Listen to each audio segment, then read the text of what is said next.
அஸ்ஸலாமு அலைக்கும் கைஸ். இன்னைக்கு பார்த்தீங்கன்னா வெளியே போகிற வேலை இருந்துச்சு, அதான் கிளம்பி போயிட்டோம். எங்கடா போறீங்க எல்லாரும்?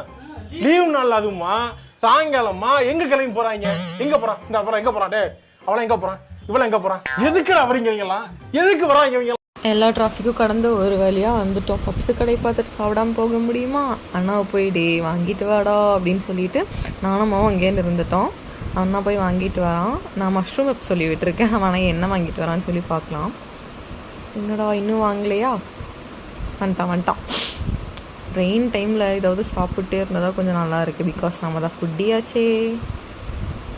என்ன பப்ஸ் வாங்கிட்டு வந்திருக்கான்னு பார்த்தீங்கன்னா, எனக்கு 2 பப்ஸ் அம்மா கிட்ட கொடுத்துட்டான். அவன் ஒன்று வாங்கியிருக்கான். என்ன பப்ஸ்ன்னு கேட்டால் மஷ்ரூமுன்னு சொல்கிறான். பட் அம்மா பிச்சாது அது என்னன்னு தெரியும். என்னென்னா அதை சூப்பராக இருந்துச்சு, உண்மையாகவே நல்லா இருந்துச்சு. பன்னீர் தான் வாங்கிட்டு வந்திருந்தான். நான் மஷ்ரூம் சொல்லியிருந்தேன். பட் பார்த்திங்கன்னா பன்னீர் உள்ள ஸ்டஃபிங்ஸ்லாம் செம்மையாக இருந்துச்சு.